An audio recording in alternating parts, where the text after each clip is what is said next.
Então, eu vou passar a palavra para o doutor Anderson. Tem muitas pessoas que não o conhecem, ele vai se apresentar e, de imediato, já entrar nas informações. Boa noite, doutor. Fique à vontade.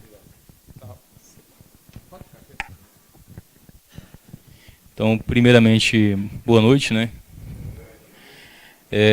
Vou me apresentar, né? Eu sou o Anderson Tolentino, advogado, formado na Universidade Salgado de Oliveira, pós-graduando pela Universidade Anhanguera. Recentemente eu participei de vários cursos e palestras referentes a esse tópico em específico, junto à Escola Superior dos Advogados. Também foi discutido esse mesmo tópico junto às comissões da OAB. Eu faço parte também da Comissão de Direito do Consumidor, Direito do Trabalho, da Comissão também de Direito de Advogados Corporativos, e em conjunto com essas comissões e com o nosso professor e diretor da Escola Superior de Advocacia, foi montado essa apresentação para vocês. Eu espero que a apresentação atenda a expectativa de todos vocês, e ao final e após a palestra ou em outro momento, eu me coloco também à disposição para tirar as dúvidas, tá? Vocês podem, trouxe aqui meu cartão, vocês podem me ligar, podem passar e-mails, tá? E podem ficar à vontade. Se tiver algum tópico aqui dentro da apresentação que pode sim. Se tiver algum tópico dentro da apresentação que fugir ou não estiver dentro do que vocês tenham dúvida, eu pedi que vocês anotem, né, para a gente falar em um outro momento, porque eu tentei enxugar o máximo a informação. Vocês vão ver aqui no decorrer da apresentação, foram 111 artigos alterados, desses 111 eu enxuguei para 21. Desses 21 ainda deram 54 slides, né, então pode ser que eu nem consiga falar tudo, né. Então as perguntas, a gente vai tentar administrá-las de uma forma que fique bem tranquilo e eu consiga sanar todas as dúvidas de vocês. Aquelas que gerar alguma polêmica, alguma discussão a mais, eu peço que vamos deixar para o final ou discutimos depois no particular para a gente conseguir desenvolver bem a apresentação. Esse material também ele foi enviado para o nosso presidente, para o nosso vice-presidente e para o senhor Wesley.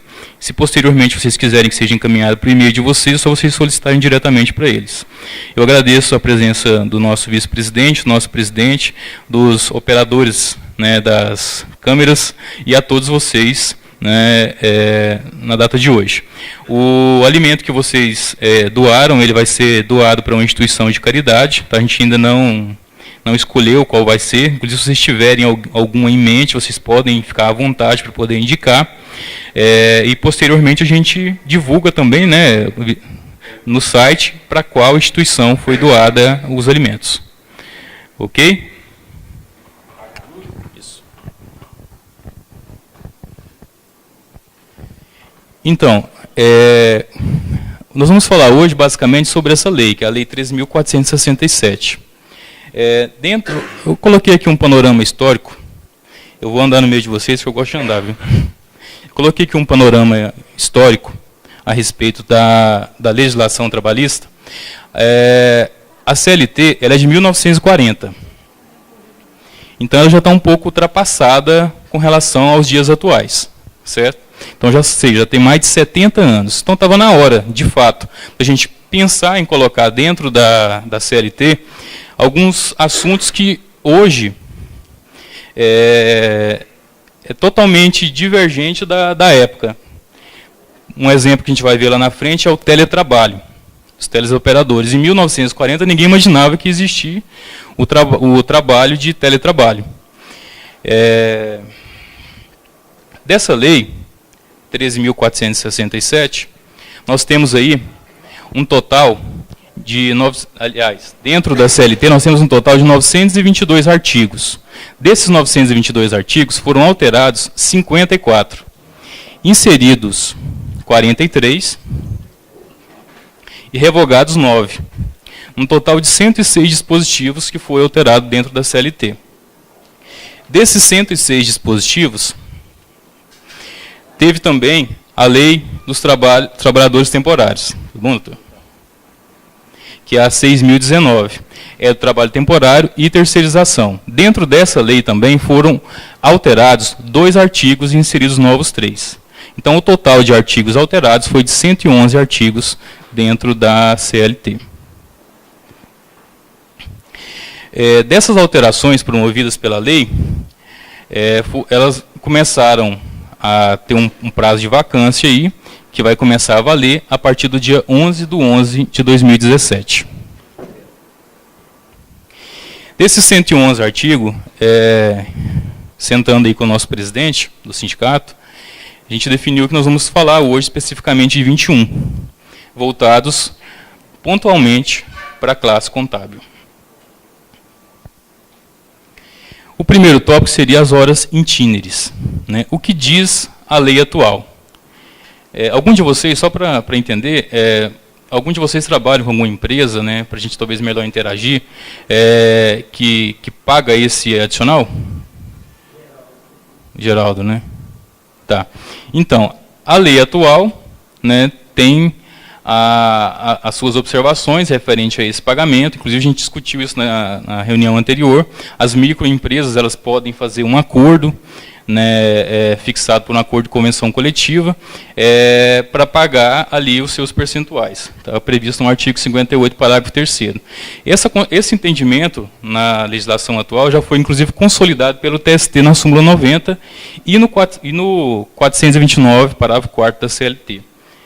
Na lei atual, essa hora itinerária ela foi retirada. Ou seja, aquele deslocamento que o trabalhador tem da casa dele até o trabalho e no retorno, a nova lei já prevê que ele não vai ter mais esse direito. Ela não vai ser mais computada conforme o artigo 58, parágrafo 2º da CLT. Acredito que vai ficar mais fácil agora, né, Geraldo? O trabalho em tempo parcial. Esse assunto aqui, doutor, foi aquele que a gente falou, né, que gerou algumas dúvidas, né, tal. Então, eu deixei ele bem explicado aqui para a gente conseguir abordar ele de uma forma mais clara. Como que funciona a questão do trabalho em tempo parcial? Tem alguém aqui que trabalha, tem alguma empresa com trabalho em tempo parcial, no formato atual? Também não? Tá. Como é que funciona a questão do trabalho parcial atualmente? O trabalho parcial é aquele que a duração é de no máximo 25 horas semanais. É o que diz hoje, né? Na lei atual, a partir do dia 11 de novembro, aquelas 25 horas vão poder ser alteradas ou para 30 ou para 26. Se você optar no contrato de trabalho para 30 horas, você não está autorizado a fazer horas extras. Se você optar por 26, você pode fazer mais 6 horas suplementares. E detalhe, se você fizer essas 6 horas suplementares, ela pode ser compensada diretamente até a semana imediatamente posterior à sua execução, a ser feita ou depois ser feita através de quitação no mês subsequente daquelas horas. Então, ou você compensa na semana seguinte, ou automaticamente ela vai ter que ser paga no mês seguinte. Teve também uma alteração que, na lei atual, ali fala que ela é vedada a conversão, quem trabalha nesse regime, de 1/3 do período de férias em abono pecuniário. No formato, a partir do dia 11, ela já é facultada. Ou seja, o empregado ele pode optar ou não nesse 1/3. Certo? Alguma pergunta, dúvida? A realização de horas extras. Como que é feita hoje a questão das horas extras? Você pode fazer no máximo 2 horas mediante um acordo escrito entre os empregados e o empregador e a negociação coletiva, previsto no artigo 59. Além disso, em caso de horas extras, né, ultrapassar essas 2 horas diárias, será convencionado por força maior. Você vai ter que fazer o quê? Comunicar às autoridades competentes em matéria de trabalho referente a essas horas extraordinárias, caso seja feito. Isso é o formato atual. No formato da lei nova, já fica dispensado essa comunicação às autoridades competentes. E tiveram também outras alterações. Além do acordo que você pode ser feito em forma de acordo individual, convenção coletiva ou acordo coletivo, o empregado ele pode ali negociar tanto tacitamente esse acordo ou por escrito. E foi introduzido dentro do artigo 59 e 61, parágrafo 1º da CLT,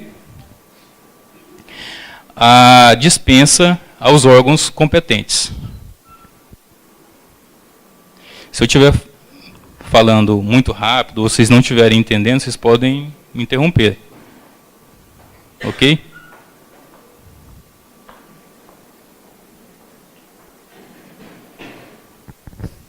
A compensação de jornada. A situação antes da nova lei. A compensação ela tinha uma previsão no artigo 7º, inciso 8º da Constituição Federal, onde prevê que é facultada a compensação de horário. Isso aí já foi consolidado também pelo TST na súmula 85, onde diz que a compensação de jornada de trabalho deve ser ajustada por acordo individual, acordo escrito, acordo coletivo ou convenção coletiva. E também a prestação de horas extras habituais descaracterizaria, nossa, embananou tudo aqui agora, né? O acordo de compensação de jornada. O que isso aí quer dizer? Se você sair além daquilo que foi combinado, em acordo coletivo ou em acordo individual, o seu banco de horas ele pode cair perante a Justiça do Trabalho. Na nova lei, isso aí já fica totalmente o contrário do artigo anterior.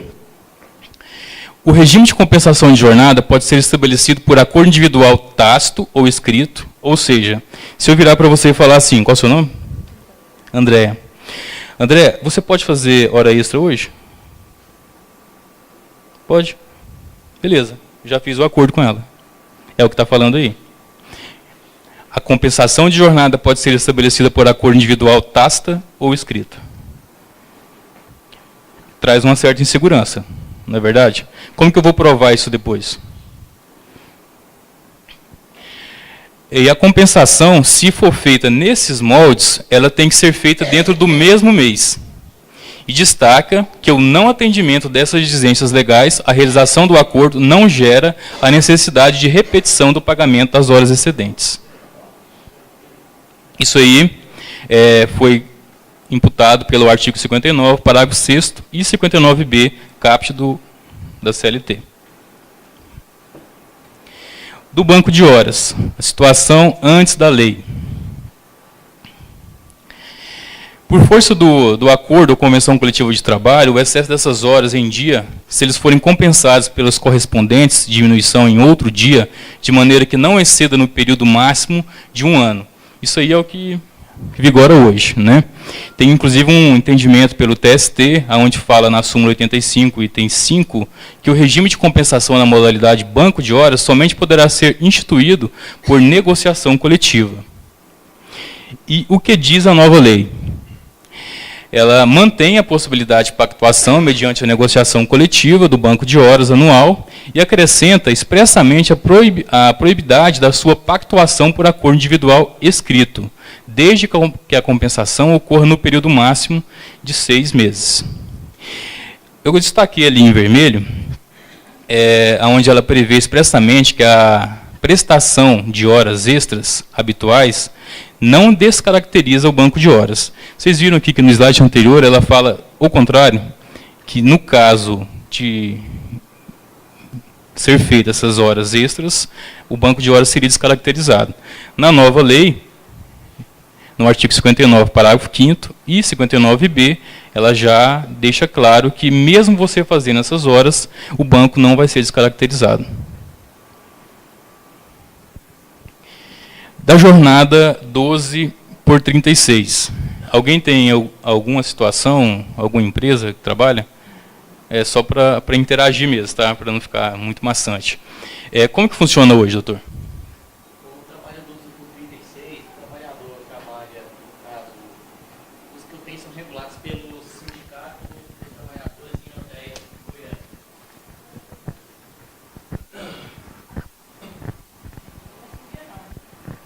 Boa noite.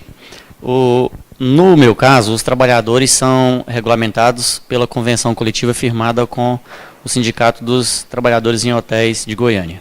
O trabalhador labora 11 horas, na verdade fala escala 12 por 36, mas tem um intervalo de 1 hora nessas 12.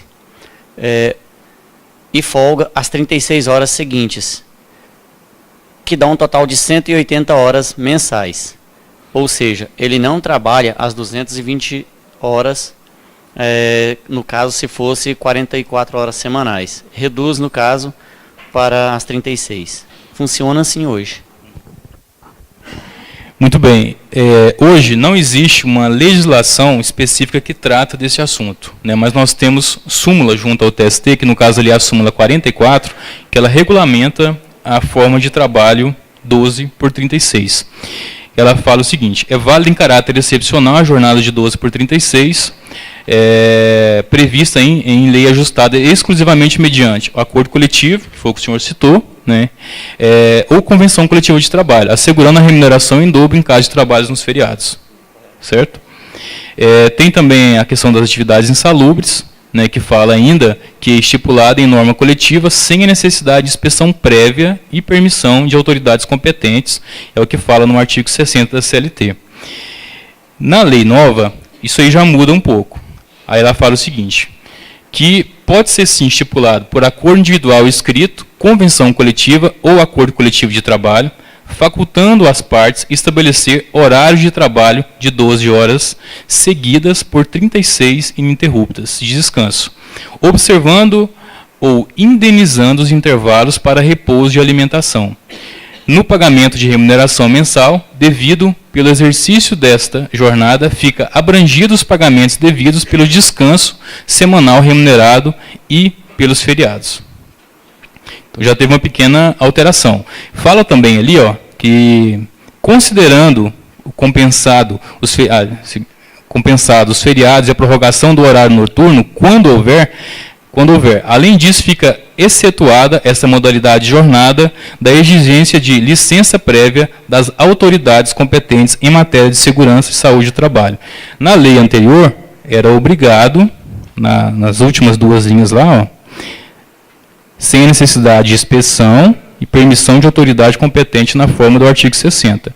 Ali embaixo já fala que, ali, ó, excetuada essa modalidade de jornada de exigência de licença prévia das autoridades competentes em matéria em segurança de saúde do trabalho para prorrogação da jornada de atividade insalubre. Aí já muda para o 59A e o 60, parágrafo único da CLT. Oi? Não, é o seguinte, é o próximo, isso. Teletrabalho. Alguém trabalha com teletrabalho? Alguém tem? Não? A questão do teletrabalho, como eu disse lá na apresentação inicial, a CLT é de 1940, né, então não havia nenhum tipo de regulamentação específica dentro da CLT regulamentando isso daí. Agora, na lei nova, vocês já podem ver que teve aí sim uma regulamentação. Ficou definido como aquele prestado fora das dependências do ambiente do empregador, com utilização de tecnologias de informação, de comunicação, que por sua natureza não se constitui como trabalho externo. E o comparecimento às dependências para a realização das atividades específicas que exijam a presença do empregado, não descaracterizando o regime. Excetua-se o teletrabalho de observância das regras gerais da duração de trabalho. Aí tem alguns exemplos, né? E também fala que o empregador deverá orientar o empregado de maneira expressa e ostensiva quanto às precauções que devem ser tomadas a fim de evitar doenças de acidente de trabalho, mesmo sendo a questão do teletrabalho, que seriam aqueles exercícios laborais que é feito dentro do ambiente de trabalho. E aí, isso está regulamentado no artigo 62, parágrafo 3º, 75A, 75E da CLT. Alguém quer fazer alguma pergunta? Está tudo tranquilo? Todo mundo está entendendo? Está muito silêncio? Eu não sei se eu estou rápido demais, se eu estou falando difícil demais. Mas, de qualquer forma, esse material, repito, tá, vai ser disponibilizado para vocês e depois eu me coloco à disposição para tirar dúvidas. O pagamento do intervalo intrajornada. Vamos à frente. A CLT, no modelo atual, ele dispõe que o intervalo para repouso e alimentação, se ele for concedido pelo empregado, este ficará obrigado a remunerar um período correspondente a um acréscimo de no mínimo 50% sobre o valor da remuneração da hora normal de trabalho, que está previsto no artigo 71. Né? A não concessão, que hoje é de no mínimo 1 hora, né, ou a concessão parcial do intervalo, para repouso e alimentação, implica no pagamento total com natureza salarial do período correspondente ao não apenas ao suprimido. Na situação atual, o que diz a nova lei? Que o pagamento ele vai ser apenas do período suprimido. O que isso aí quis dizer? No formato atual, se o colaborador tirou 45 minutos, ele vai ter que pagar 50% a mais sobre aquela remuneração daquela hora, mais o acréscimo. Nesse caso aqui, ele vai pagar apenas sobre aquela parte suprimida. Então, ou seja, em cima apenas dos 15 minutos, mais os 50%. Então, ele não vai ter que pagar em dobro mais aquela questão da hora durante o intervalo entre a jornada. Está previsto agora no artigo 71, parágrafo 4º da CLT. Parcelamento de férias. Esse tópico aí também ele foi um tópico bem inovador para a questão das novas mudanças. Como que funciona hoje? Todo mundo aqui faz férias? Vamos deixar vocês participar um pouquinho? Vamos lá, doutor. Como que funciona hoje? Funciona, o funcionário ele tem direito a um abono pecuniário de 10 dias e ele pode dividir as férias em até 2 períodos de 15 dias. Na prática, às vezes até divide em mais período, né, os funcionários fazem o acordo tácito com o empregador, divide às vezes em 3 períodos de 10 dias, mas para a lei só funciona ou ele retira as férias de uma vez só, ou em 20 dias, convertendo em 10 dias o abono pecuniário, ou fracionando em 2 vezes, desde que a convenção permita também. Né? Se não permitir, seria só de uma vez, de uma única vez. Isso é o que diz a CLT atual. Com a nova CLT, tem a possibilidade de parcelamento dessas férias em 3 períodos, sendo obrigatório o primeiro de ser no mínimo de 14 dias. E os outros não podem ser inferior a 5 dias. Então, se a gente pegar aí, vai sobrar 16 dias. Né? Então, você pode fazer 2 de 8, uma de 10, aliás, uma de 9, uma de 6. Né? Só não pode ser inferior a 5 dias. Aí tem uma observação que cada um desses, inclusive para menores de 18 anos, maior de 50 anos, além disso é vedado o início das férias no período de 2 dias antecedentes ao feriado e 2 dias de repouso semanais remunerados, conforme no artigo 134 da CLT.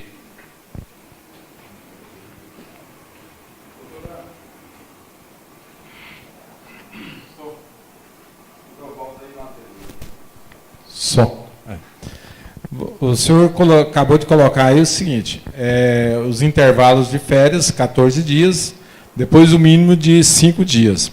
Esses 5 dias têm que ser úteis ou os repousos remunerados, o domingo estaria incluso nos 5 dias? É o que diz logo no final do artigo ali, ó, que além disso é vedada o início das férias no período de 2 dias que antecedem feriados ou dias de repouso semanais remunerados. Não pode ser, doutor, inferior a 5 dias. Tá? Então, a gente não pode parcelar as férias, sendo que uma delas sejam 4 dias. Né? 14 e os outros 16 em 2 vezes.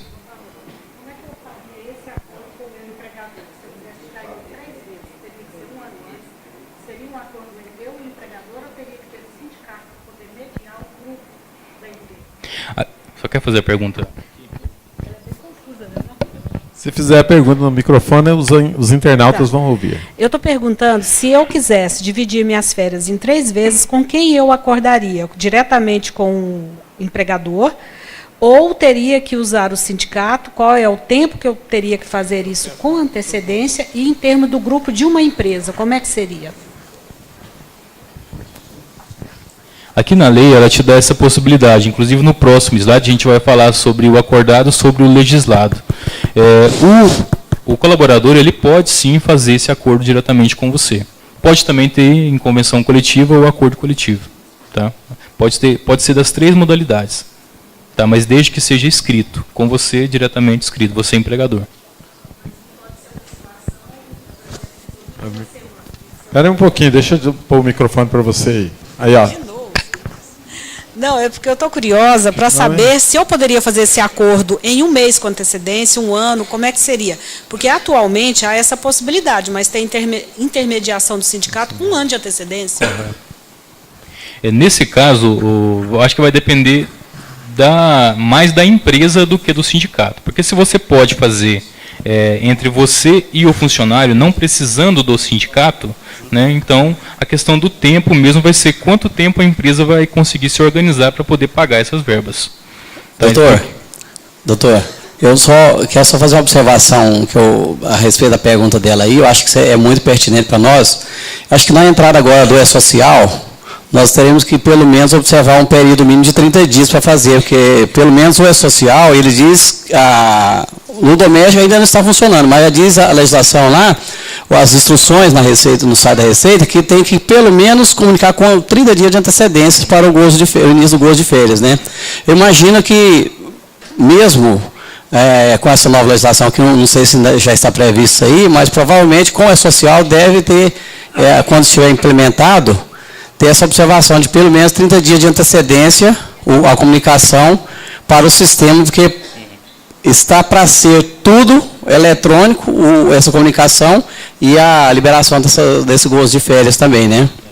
Bem colocado. Algumas empresas, eu já vi na prática, pedirem pelo menos 90 dias para ela conseguir se programar, avisar o departamento pessoal, organizar ali a data para o pagamento dessas verbas. Mas, como eu disse como é que é o seu nome? Mauro. Para a senhora Vilma, né? Dilma. Eu acho que vai depender muito do tamanho da empresa e da organização da empresa. Porque às vezes uma empresa pequena, né? Acho que 30 dias talvez é o suficiente.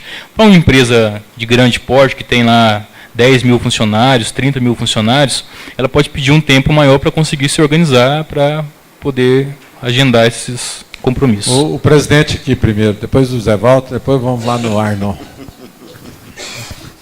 Bem, pessoal, na minha concepção, isso foi uma anarquia total, viu? Mas já imaginou, gente?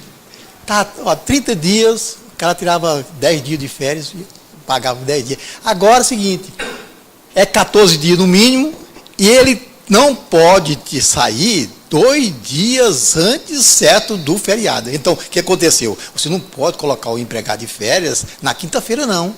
Ele só pode entrar de férias não, é 2 dias. Quarta-feira. A não ser que não... não, tá bom. Se contar os sábados, né? Trabalhar sábado. Olha aqui. Aí sobrou. Aí ele tem que entrar de férias na quinta-feira, pode. Mas na sexta não pode. Aí já perdeu os 3 dias, né? 2. Sexta, sábado, domingo. Aí vai tirar 14 dias. 14 mais 3 são 17. Sobrou quantos dias para acabar o mês? 13 dias. Então, é melhor do jeito que estava lá, que dava 10 dias, corrida e acabou, né? Agora eu pergunto, quem é que vai fazer isso aqui, aplicar isso, gente? Só uns bestas mesmo que vai aplicar, porque, olha, vai tirar os 14 dias e vai tirar as férias e paga 10 dias, acabou, certo? Eu acho que inaplicável isso aí, viu? Agora eu pergunto, poderá tirar 30 dias? Pode, né? Pode. E pode. Isso aí é uma possibilidade que foi aberta. Pior ainda, certo? Pior ainda. Aí, desses 14 dias, 1/3, certo, pode ser abonado, né? Aí vai abonar 3 vezes. Vai abonar 14 dias, 1/3. 1/3 dá quanto? Nem divide, né? Doutor, eu acho que eu entendi que vocês vão ter mais trabalho, né, doutor? Não consegue dividir 1/3, 14 dias. Aumentar o trabalho, né? Da fração, mas divide. Vai tirar 1 dia e meio lá, meia hora. Tá. Deixa eu emendar a pergunta do Zé Valdo aqui, doutor Anderson. É o seguinte, eu acredito que vai ficar de 15 em 15, esse aí vai ser o normal para as empresas, vai ficar como estava. Outro detalhe, quando houver a aquisição de 1/3, então serão 20 dias. Nesses 20 dias, um período não pode ser inferior a 14 ou vai ser proporcional. Outro detalhe, 1/3 das férias pecuniárias serão pagos a cada período que ele vai tirar ou total no início? Seria a cada período, doutor. Bom, vamos fazer mais uma pergunta do Arnon, aí o senhor responde. Não, tranquilo.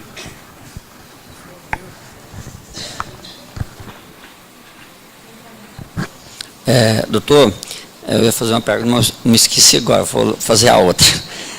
Quando o Everaldo, eu até... Porque, na verdade, Everaldo, isso aí só está regulamentando, a lei só veio regulamentar o que de fato ocorre hoje. A verdade é essa. E aí, essas termologia é para segurar, porque, assim, tem uns clientes que querem que a gente lance as férias contando sábado, domingo, aí vai lesar o funcionário. E eu, por exemplo, não faço, já contendi com um camarada, falei, não faço, não posso, é contra a lei. Ah, mas tal. Aí, doutor, eu quero saber o seguinte, o senhor disse aí, o abono vai ser calculado individual no período. Então,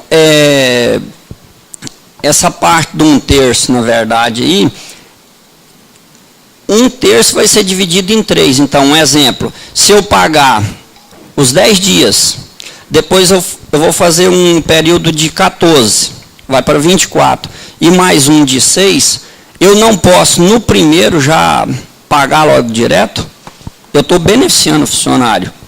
E uma outra questão, isso aí, até a título de esclarecimento, porque é o intuito que eu estou vendo, analisando a lei, agora, a hora que mudar, eu até quero saber se eu posso fazer isso.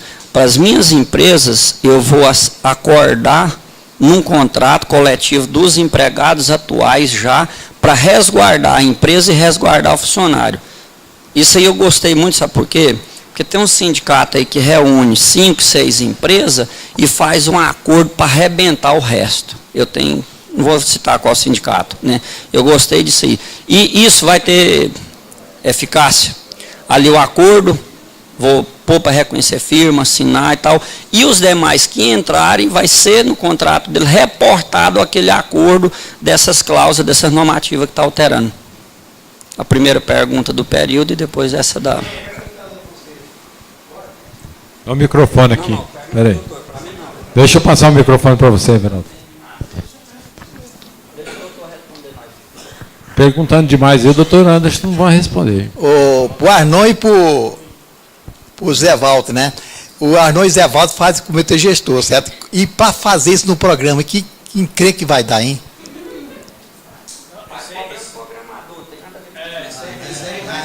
É problema de TI, né? Tá. Deixa o doutor Anderson responder, então. Mas você, comitê gestor, tem que orientar, cara. Espera aí, Everaldo, deixa o doutor Anderson. Vai. Esse ponto específico que você perguntou, se vai ter que fazer ou não vai ter que fazer, a lei ela não fala. Ela ficou, né, meio que obscura nesse ponto aí. Aí eu sugiro que você faça através de acordo coletivo, porque aí você fica seguro. Ô Everaldo. Exatamente. Ok? Ou, se você não conseguir por acordo coletivo, por acordo individual. Quanto ao comitê gestor, é claro que nós vamos passar essa orientação, não só nós, como também a diretoria, porque tudo faz parte do programa. Eu já estou vindo de uma palestra lá no CRC, que infelizmente as empresas não têm muito jogo de cintura para resolver isso, vai acabar sendo nós mesmos. E nós, por exemplo, temos que ver, porque o doutor falou que ele faz parte de direitos humanos da OAB, tudo bem. Mas aqui, por exemplo, que vai ter que atuar também nesse aspecto, é o departamento, os vice-presidentes de assuntos jurídicos, vai ter que entrar nisso aí, para ajudar nesse caso. Não só o comitê gestor, nós vamos trazer soluções, talvez sim, vamos trazer problemas, muitos, mas isso aí vai ser, não é fácil, mas vai ser compreensivo e o programa vai ter que ser bastante inteligente para resolver isso. Este assunto é importante, mas desvirtuou um pouquinho. Vai falar do nosso programa não, né? Não, porque depois vamos adequar, a legislação vai chegar... Nós estamos começando a puxar isso, as coisas para um lado, desvirtuando justamente, que eu estou comentando aqui para voltar lá. E começando a complicar demais em relação às férias. Gente, você ainda quer dividir as férias em 3 vezes, ainda quer requerer abono pecuniário, então quer complicar? Vamos pensar nisso não agora, não. Vamos aplicar, estudar a lei só por enquanto. Justamente, Geraldo. Foi aberta as perguntas, agora o doutor Anderson vai colocar a legislação e vai ficar definido. Deixa eu só finalizar aqui. No caso dessas vedações de 2 dias que antecede feriado ou de repouso semanal, nesse caso aí não vai funcionar na jornada 12/36. Não, na realidade, essa pergunta já está no ar aí e o doutor Anderson está com ela lá para responder, justamente. Aí ele vai adequar. Você quer saber se vai funcionar também no formato 12/36? Ele é aplicado em todos os formatos, esse regime aí. Porém, isso aí, ele não se o funcionário requisitar. Né? Ele pode continuar tirando os 30 dias, ele pode continuar tirando os 20 dias, ele pode tirar os 10. Tá? Agora, caso ele te requisite, ele tem esse direito aí garantido agora.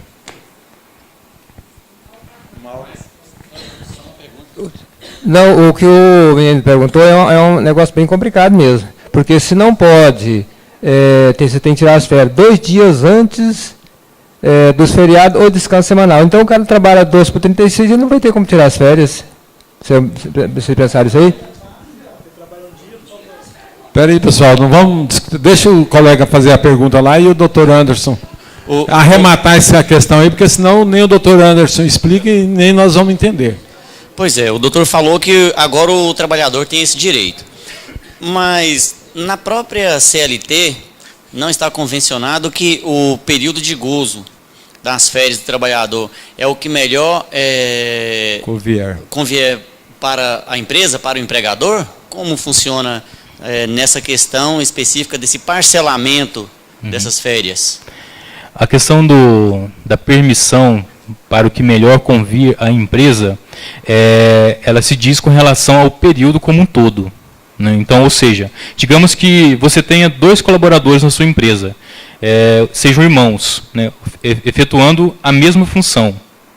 Se os 2 saírem de férias ao mesmo tempo, no mesmo período, você vai ter um prejuízo, concorda? Sim. Porque você vai ficar sem aquela função naquele período. Então, quando a gente está falando nesse sentido, referente a esse tópico específico da CLT, é que, olha, tudo bem, você quer tirar as suas férias, você pode tirar, mas você vai tirar, então, a partir da semana que vem e o seu irmão no outro mês. Tá? É para esse tipo de negociação, não para esse tipo aí em específico. É para essa flexibilização aí de negociação. Na maioria das vezes, ocorre com o quê? Marido e mulher, pai e filho. Né? Isso acontece muito nas empresas. A gente vê quando é uma empresa que permite a contratação de familiares. Né? Às vezes o marido e a mulher querem tirar as férias no mesmo período para poder viajar, para poder descansar, curtir a família, curtir os filhos. Né? Aí prevê essa negociação. Né? Por isso, desse dispositivo. Podemos passar?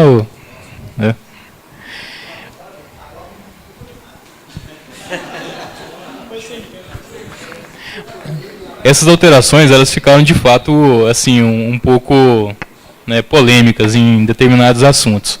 Esse aí, por exemplo, eu particularmente eu não concordo com essa alteração que foi feita, mas é o meu posicionamento, né? Muitos podem ser que concordem, né? Que é um intervalo de 15 minutos para o trabalho extraordinário da mulher.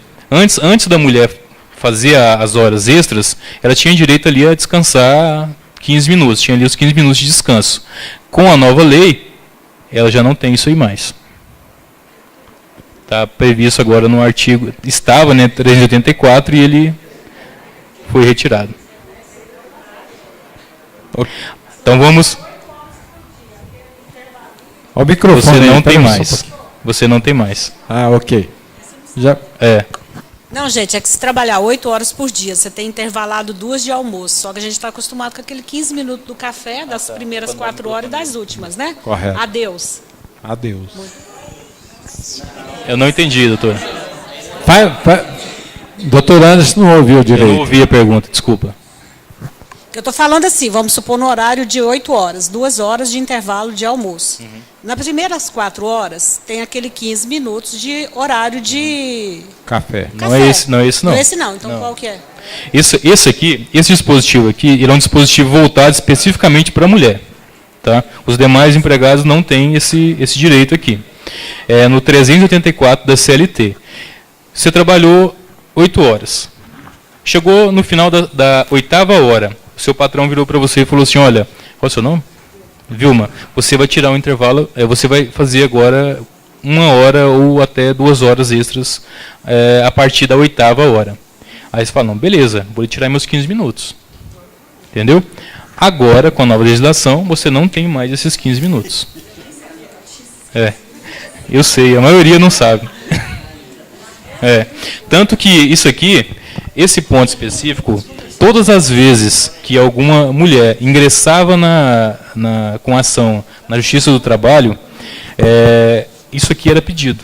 Porque é um direito que, na maioria das vezes, você não conhecia, você não usufruía dele, mas que, judicialmente, ele era sempre concedido. Né? A partir do... Agora, como você não conhece, né, muitas não conhecem, e a partir do dia 11 não vai ser válido mais, vai... continuar com o mesmo efeito, né? É o seguinte, chegou no final da jornada de trabalho, o patrão fala para a mulher, você vai fazer 2 horas extras a partir de hoje, ou hoje. Isso. Certo. Se ela falar assim, eu não posso, cabe advertência nesse caso? É o seguinte, se ela foi avisada com antecedência para se programar, se ele avisou 2 dias antes, que é o prazo legal, cabe advertência. Se ele avisou de última hora, ela tem a opção de aceitar ou não.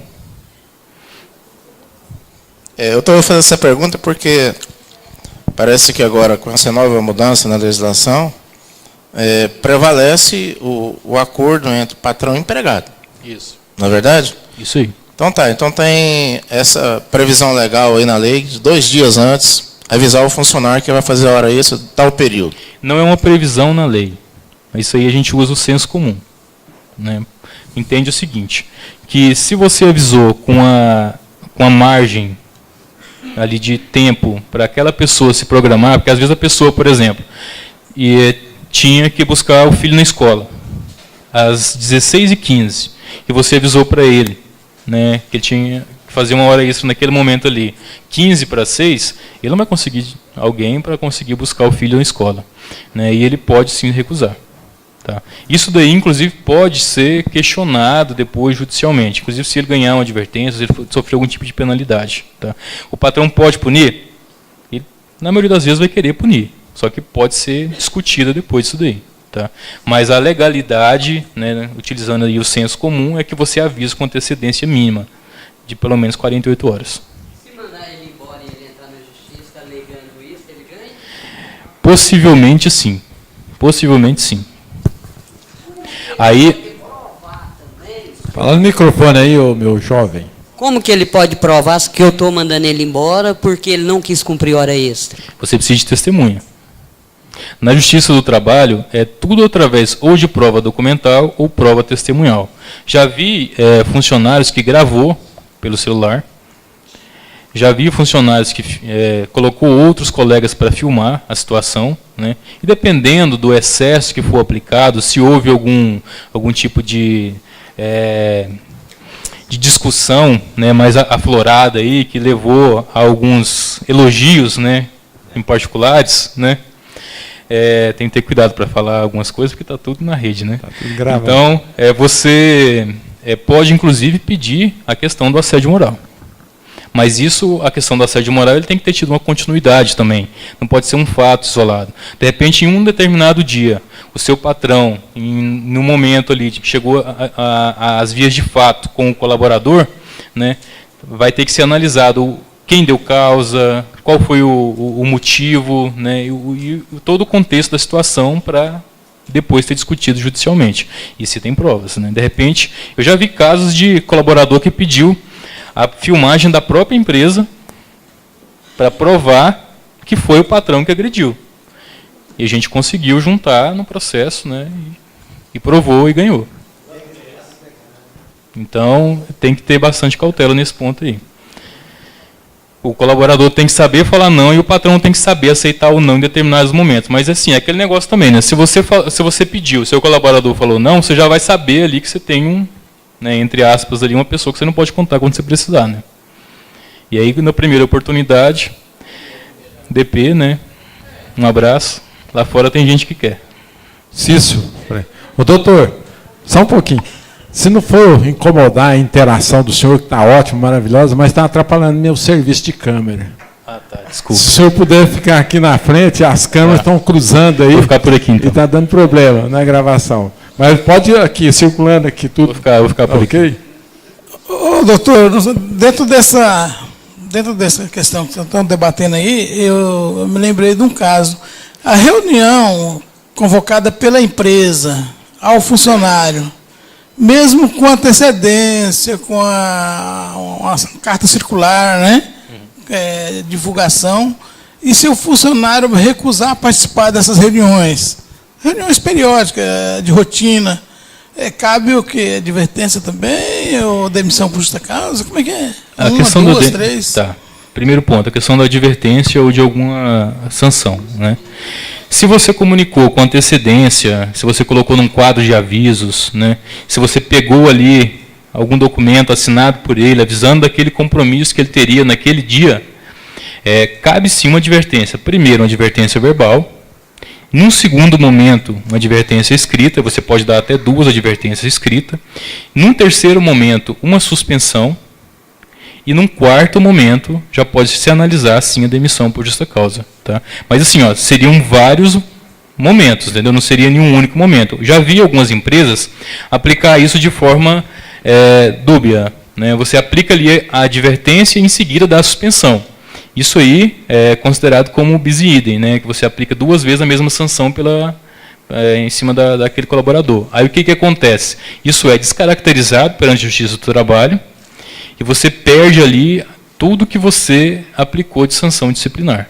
Aí você teria que começar de novo do zero, né, e pode ainda ser penalizado ainda por um pagamento de um dano moral, alguma coisa nesse sentido. Tá? Aí a orientação seria o quê? Primeiro, uma advertência verbal, 2 advertências escritas, uma suspensão e, posteriormente, uma justa causa. Mas tudo documentado. Passa a lista de presença, pega a assinatura, avisa com antecedência mínima, no mínimo 48 horas. Quando não der, coloca lá como extraordinária, aí no máximo um dia antes, entendeu? Para a pessoa se programar, como eu disse anteriormente. Pode ser que você já tenha firmado alguns compromissos. A pessoa tem uma faculdade, tem algum compromisso, né, que a partir daquele horário ele não estava mais disponível para a empresa. Espera aí um pouquinho o microfone, Everaldo. O empregado é obrigado a assistir essa reunião? Fora do expediente dele? Desde que ele esteja com o ponto registrado, sim. Ele não pode participar de uma reunião sem o ponto registrado. Ele vai com hora extra, né? Vai com uma hora extra. Ou antes, ou depois da jornada. Se você bater o ponto e for para a reunião, aquele período que ficou na reunião, ele registrando através de vídeo, foto, ou até alguma publicação que você tenha colocado no site, ele pode depois ganhar as horas em cima daquilo ali, mais todos os reflexos sobre aquilo ali. Deixa o Maurinho aí, depois lá atrás, Maurinho. Não, a gente está citando aqui, ele perguntou se mesmo fora do período de trabalho, dentro do período de trabalho. Se estiver dentro do período de trabalho, não, é computado como horas normais, né? Agora, se for fora, digamos, vamos citar um exemplo prático, né? Digamos que ele trabalha das 8 às 18. Ele bateu o ponto às 18 horas, falou, estou indo embora. Você, opa, não, peraí, tem uma reunião hoje. Então ele volta lá, bate o ponto, vai para a reunião, terminou a reunião, bate o ponto e vai embora. Ok? Você ia falar, Mauro? Vou. Doutor, é o seguinte, eu acho, até hoje as relações empregatícias estão pela CLT e as convenções coletivas. Agora, com a nova legislação, tem um elemento novo aí, que é o acordo individual, né? Eu acho, eu não estudei Vou bem chegar lá lei. ainda. A questão do acordo, você vai falar ainda? Vou falar. Então vamos deixar então. Tá. Com respeito a, primeiro, avisar que tem uma reunião, mas não é obrigatório. Correto? Tem uma reunião de rotina e tal, não é obrigatória a presença. Se não for obrigatório, não tem penalidade. Correto. Um culto, uma oração também não é obrigatório. Não. Como nós vimos aqui também. A pessoa chega antes, para a segurança dela, ela entra para a empresa e fica lá, também nunca vai requerer aquele horário, né? Antes, ela chega antes do horário. A gente vai chegar nesse ponto aí, lá nos próximos slides. Ok. Vamos. Podemos dar continuidade? Estou gostando agora, viu, todo mundo participando, né? Eu estava falando sozinho aqui. Então vamos lá. Trabalho da empregada gestante e lactante, né? Como é hoje? Isso aqui também, as senhoras, muitas não conhecem, viu? É interessante atualizar aí.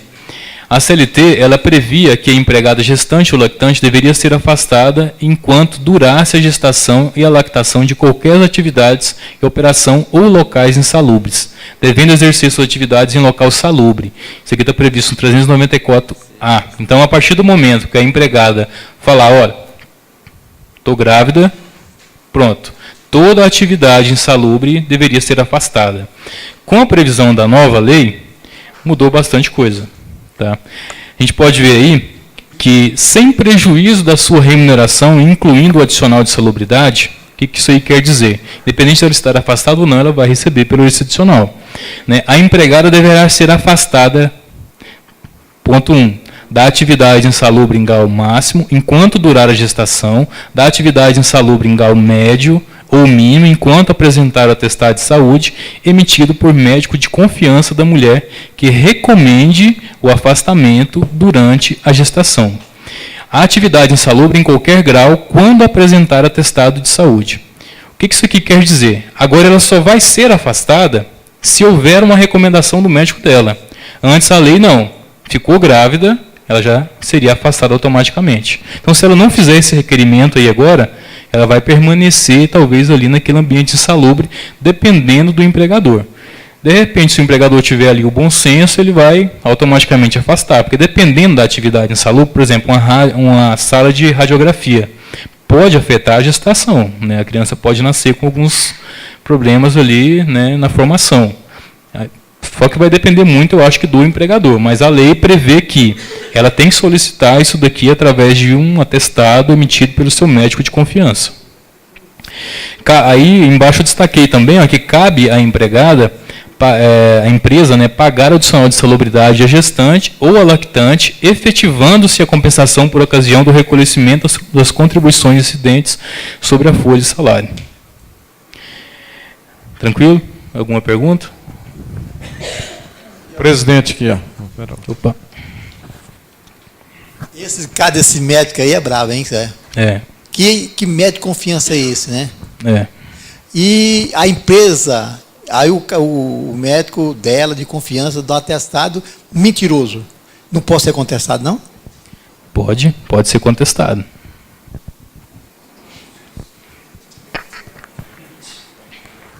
Mais alguma? Espera aí, Luiz, o microfone aí para você.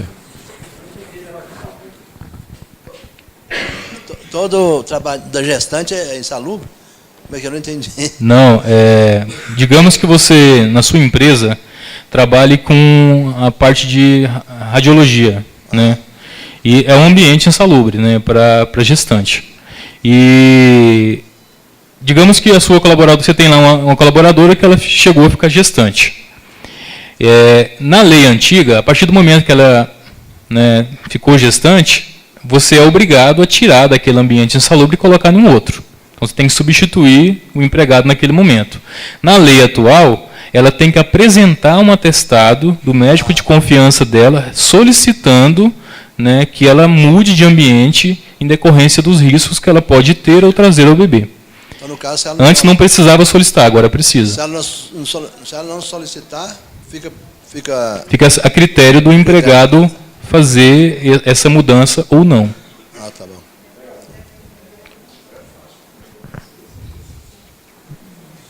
Vamos seguir. Deixa eu ver isso aqui. Ah, tá. Descanso para a amamentação. O que diz a lei hoje, né? Não havia previsão legal específica na legislação trabalhista quanto à forma de definir os descansos específicos para a amamentação do filho pela empregada. A CLT ela previa o quê?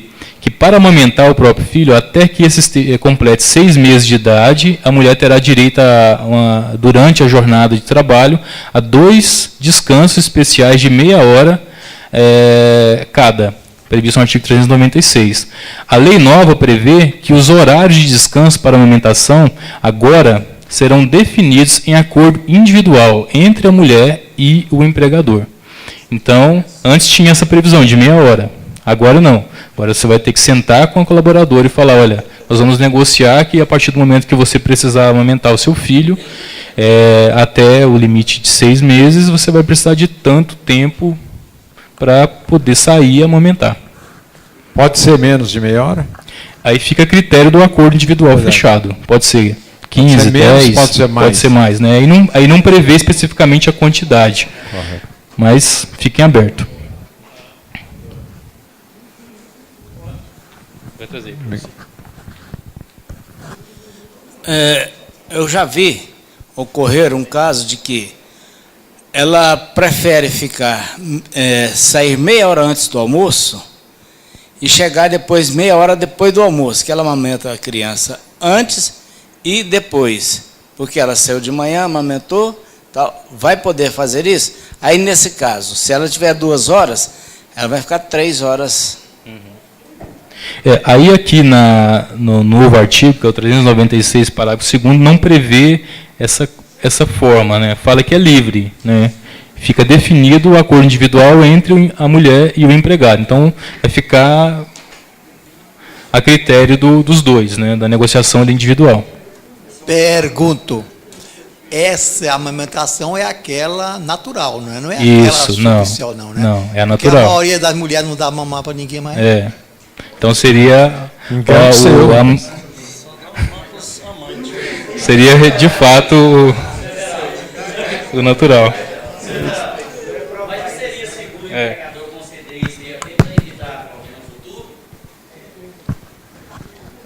Eu acredito que nesse caso aí, como falou o presidente, que hoje as mães quase nem disponibilizam mais esse leite materno para os filhos até essa idade.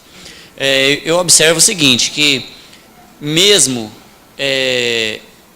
elas não fazendo isso, para a segurança do empregador, não seria importante conceder esse descanso? Aqui no Instituto, no 396, ele fala que fica definido esse acordo individual entre as partes, né? Se ele não fechar com ela, se ela não procurar o empregador, vai ficar o entendimento aí de que ela não teve interesse, né? Então fica a critério dela fazer essa negociação, a critério do colaborador. Aqui não fala que o empresário é obrigado a procurar a gestante para fechar essa negociação. Aqui não fala isso. Fala o quê? Que serão definidos como um acordo individual entre a mulher e o empregado. Mas o empregador pode negar? Não pode.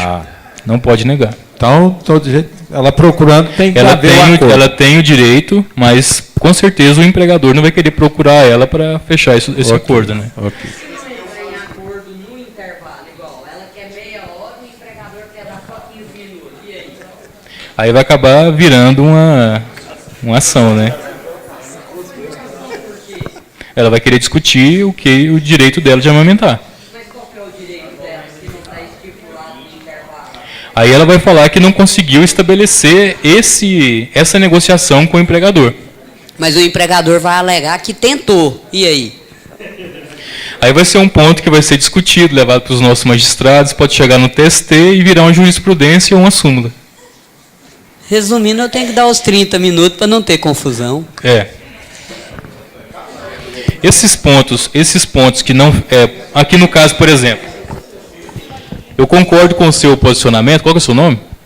Alexandre, eu concordo com o seu posicionamento, porque antes previa que era 30 minutos. Foi até o que o doutor aqui também falou, né? Antes era 30. O doutor também falou, era 30. Agora não fala mais quanto tempo. Eu não sei se é 15, se é 10, se é 30, se é 1 hora, né? Não sei. Acho que vai depender da atividade, vai depender do que a pessoa da distância. Porque às vezes digamos que é uma operadora de máquinas, né? Ela vai poder parar a operação lá no meio do serviço 15 minutos para poder ir lá aumentar? Não sei se vai. Né? O direito adquirido anteriormente não prevalece. Agora é a lei nova, né? Entendeu? Então, acho que vai ser um caso, de fato, né, bem trabalhado aí no Justiça do Trabalho. Esse ponto específico aqui. Porque, de fato, não está claro. Não ficou claro. Ficou vago. Podemos? O trabalhador autônomo. Alguém já teve algum problema com relação a isso daqui? Já viu falar? Eu já conheço vários casos de trabalhadores autônomos que ingressaram na Justiça do Trabalho e ganharam o direito, né, de serem fichados, né, como vocês conhecem, e foi reconhecido, né, como funcionário e recebeu ali todas as verbas trabalhistas. Agora, na CLT, ele vai ter um tópico específico voltado para esse trabalhador. Então, conforme está descrito lá em cima, que não havia previsão, né, na CLT, agora, conforme a lei nova, ela estabelece que a contratação do autônomo, cumprindo as exigências e formalidades legais, com ou sem exclusividade de forma contínua ou não afastada, na qualidade de empregado, agora ela está prevista no artigo 3º da CLT, segundo a qual considera-se empregado toda pessoa física que prestar serviço de natureza não eventual ao empregador sob a dependência deste e imediato salário, também previsto no artigo 442 da CLT, letra B. Agora pode.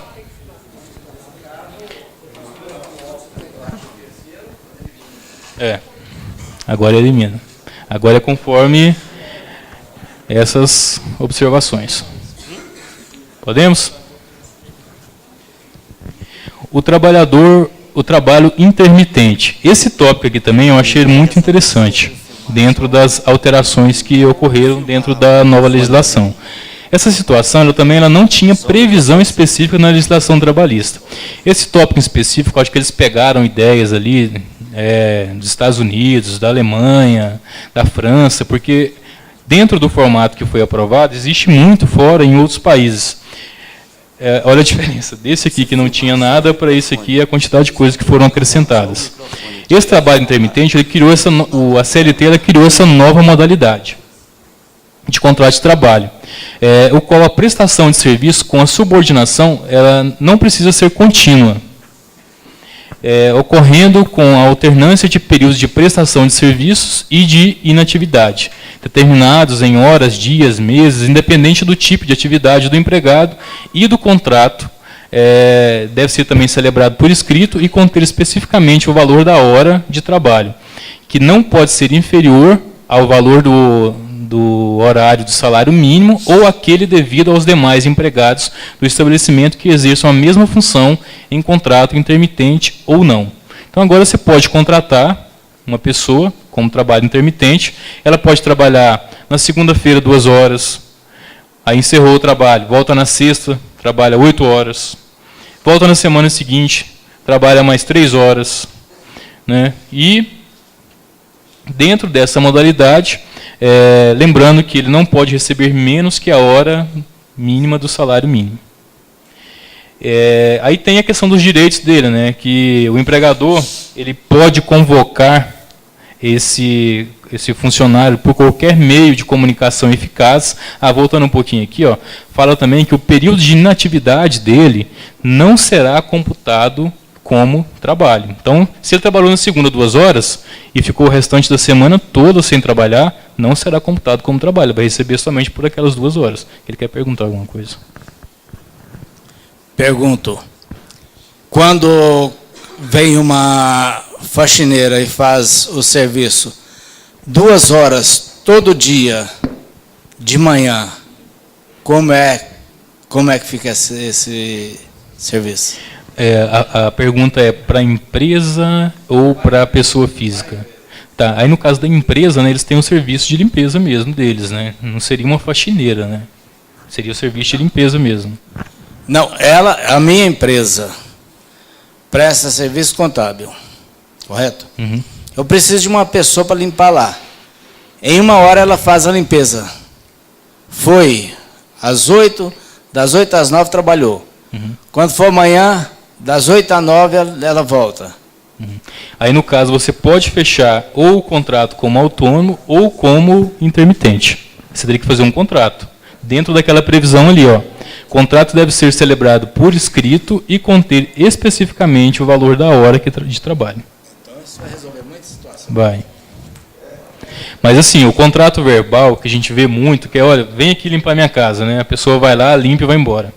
Né? Esse não, você não vai conseguir atingir o objetivo da lei.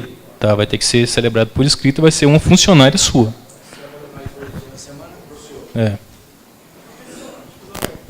Espera um momentinho, o João vai falar aqui, depois eu passo o microfone. Doutor, isso aí é para cobrir os chamados folguistas, para cobrir horário? Folguistas, freelances, né? Às vezes, a gente vai falar um pouco mais à frente sobre a questão dos temporários, né? Mas isso aqui... caso específico, entendi. Isso aqui vai acontecer sim. O microfone aí, peraí, estou chegando com o microfone. Doutora Vânia, né? Vilma? Estou decorando já. Esse trabalho intermitente me interessa muito. Eu lido com shopping, né? Horário de 10 às 10. E há uma necessidade de fazer menos hora em determinado dia da semana, estendendo eles nos demais. Isto já é feito na prática há muito tempo dentro de shopping. Eu acho que isso aqui, que vocês querem regular? Eu acho que é exatamente o que a lei está tentando regular. Ficamos dentro das 44 horas semanais. Porém, um sábado de Natal, a pessoa vai trabalhar 12 horas com uma de intervalo, né? E vai compensar isso durante toda a semana para não ultrapassar as 44. É esse aí que eu me aplico. Eu posso fazer isso a partir do dia 11, sem mais nenhum esconderijo. Exatamente. Assegurada pela lei. Essa eu gostei. Aqui fala, voltando aqui ao tópico final, fala que o empregador ele convocará por qualquer meio de comunicação eficaz para a prestação de serviço, informando o empregado qual será a jornada com pelo menos 3 dias corridos de antecedência. Detalhe, mas no final vocês vão observar que ele tem a opção de aceitar ou não o serviço ainda. Ele pode trabalhar não só para você, mas ele pode trabalhar para você, para quantas pessoas ele quiser, nesse mesmo formato de contrato.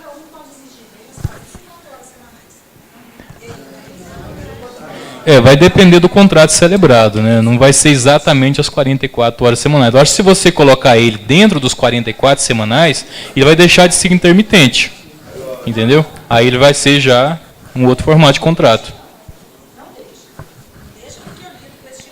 Que ele vai trabalhar 44 horas essa semana, a semana que vem ele não vai trabalhar nenhuma. É isso? Não, ele fica... É porque você está contando como se fosse das 8 da manhã às 6 da tarde.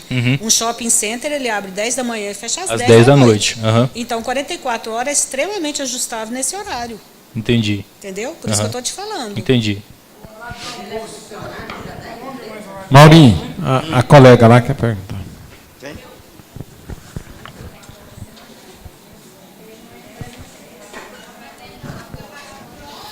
Pode ser também... Qual é o seu nome? Andréia. O André. Pode ser também um bar, né? Para contratar garçom só para o final de semana, que o movimento é maior. Isso. Seria isso, exatamente. Aí eu tenho que depositar os direitos... Às vezes tem algum evento, tem alguma situação nesse sentido, né? Um aniversário da empresa, né? Isso. Exatamente. Natal, Dia dos Pais, Dia das Mães. Né? Isso é tudo com vínculo empregatício? Isso aqui é. Né? Inclusive a gente vai ver aqui no próximo slide, né, que ali, ó, aqui no final ele fala, ó, que ele pode recusar o chamado, né, e se ele simplesmente não responder, é entendido como recusa. Então você pode chamar um outro, né? E fala também que a recusa da oferta não descaracteriza a subordinação entre a empresa e o empregado. No próximo slide a gente vai ver aqui, ó, algumas das verbas que inclusive você vai ter que pagar para esse colaborador intermitente. A gente pode ver aqui, ó, que aceita a oferta para o comparecimento de trabalho, a parte que descumprir, sem justo motivo, pagará a outra parte no prazo de 30 dias uma multa de 50%. Então isso aí, de repente, você fechou com ele te deu certeza que ia, né? E não foi. Então aí ele vai ter que te pagar essa multa aí de 50%. E se você também falou para ele ir, depois lá na hora você dispensou, vai ter a multa da sua parte também para ele. E fala também que ao final de cada período de prestação de serviço, o empregado, mediante fornecimento de recibo com os valores discriminados, pagará ao empregado as seguintes parcelas. Aqui praticamente tem todas, né? Que é a remuneração, férias proporcionais com acréscimo de 1/3, 13º salário proporcional, repouso semanal remunerado, adicionais legais, e ainda efetuará o recolhimento do INSS, FGTS, com base em valores pagos no período mensal e fornecerá ao empregado comprovante de cumprimento dessas obrigações, e também a cada 12 meses ele ainda adquire o direito de usufruir subsequente um período de férias, no qual não poderá ser convocado para prestar serviço para esse mesmo empregado. Então ele vai ter todos os direitos dos empregados anteriores, porém vai ser intermitente. Eu não tenho essa resposta para te passar, porque de fato ela não foi abordada na lei. Mas eu posso pesquisar essa informação e te passar por e-mail. Tá? Essa pergunta já foi feita em outros momentos também. Qual que seria esse percentual? O funcionário formal, ele pode ter uma carga horária intermitente? Não. Seria outra modalidade de contrato. Tá? Essa pergunta sua, eu vou pedir até para o doutor, se puder anotar nesse caderno aí, ó, a pergunta dela, qual o percentual de intermitente que eu posso ter dentro da empresa? Essa pergunta já foi feita, inclusive, na sexta-feira passada, né, em um outro momento, a gente não conseguiu apurar ainda para mandar, porque, como é uma lei nova, né, a gente requer o entendimento e interpretação de cada pessoa. E a gente não tem essa informação para passar de imediato, mas eu vou te mandar por e-mail depois. Tá? Doutor.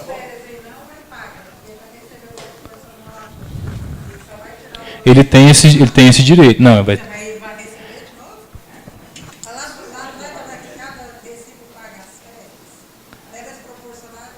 De 1/3. Aí depois como que vai tirar férias e pagar de novo? A gente não já recebeu? As seguintes parcelas: remuneração, férias proporcionais com acréscimo de 1/3, 13º salários proporcionais, repouso semanal remunerado, adicionais legais. Mas é isso mesmo. Pagar, mas vai pagar ele não, né? Só tirar as férias. Isso aí. É isso aí. Não tem graça nenhuma. Existe trabalhar. Existe mínimo e máximo de dias para trabalhar? Intermitentes? Não, também a lei não fala sobre isso. Não estipula quantos dias em um mês ou em um ano que ele tem que trabalhar. Não aborda. É igual aquele ponto anterior que foi discutido, né? Quantos minutos que eu vou dar de intervalo para gestante também. Lá ali também a nova também não fala. A anterior fala e a nova não. No caso de um freelancer, por exemplo, é melhor então contratá-lo como autônomo por um dia, isso, do que contratar como intermitente. Porque o intermitente ele vai ter um vínculo, né, um pouco maior do que o autônomo. Aí eu acho que vai ser uma análise individual também, o doutor aqui quer falar, de cada empresa, né, de acordo com as suas necessidades, de acordo com o momento ali de cada empresa. Doutor, antes do Zé Valdo, Luiz. Fala, Luiz. Seguinte, não sei se está encaixando aí no E-Social, que eu tinha um cliente que falou, não, você vai dar baixa na minha funcionária do lar, porque agora eu vou trabalhar só 3 dias lá em casa, aí eu não preciso registrá-la e tal, aí está encaixando isso aí? Esses 3 dias que ela vai trabalhar na residência dele? Aí no caso aqui, o seu cliente ele teria que fechar um contrato intermitente com a funcionária. Então ele não vai fugir nada das partes trabalhistas. Não, ele teria que fazer o contrato, né? No caso, eu não sei como que foi firmado o contrato, se foi verbal, se não foi, se foi só para ela fazer a limpeza de um dia ou 2. Mas no caso aqui, direto, no caso aqui ela vai ter um vínculo. Ela vai ter um vínculo de trabalho. Né? Então na antiga lei, 3 dias não estava... Dava vínculo. Seria 2 dias só. 2 dias, a partir de 2 dias já daria o vínculo. Mas existe uma lei específica que trata a questão da doméstica, né? Aqui a gente está falando mais voltado para a empresa, né? Nesse caso aí eu não sei se é empresa ou se é pessoa física, tá? Agora, seria bom dar uma olhada na questão da lei específica da doméstica. O Zé Walter aqui, amor. Doutor, aqui. Microfone aí, Zé Walter. Doutor, como é calculado o descanso semanal remunerado da pessoa que trabalha 1 hora ou 2 horas só por dia, todo dia? Porque hoje em dia os sindicatos querem uma coisa que se torna quase que um salário mínimo. Lá no início da apresentação a gente fala que tem que ser pago por hora sobre o salário mínimo vigente, né? Eu não entendo muito bem essa questão de cálculos, não, mas eu acredito que vai ter que somar todas as horas trabalhadas, dividir pela quantidade de dias, para poder chegar numa média aí, né? Eu acredito que seja isso. Certo. No caso tem que contratar um contador para me ajudar. Tem sindicato que está querendo, e ele põe tanta coisa que depois tem que calcular 6 horas, depois das 6 horas tal, vai dar quase um salário. Perfeito. Podemos passar? Parcelas que não integram a remuneração. Isso aqui é o formato atual. Tá? O que não integram aqui a remuneração? Alguém quer participar?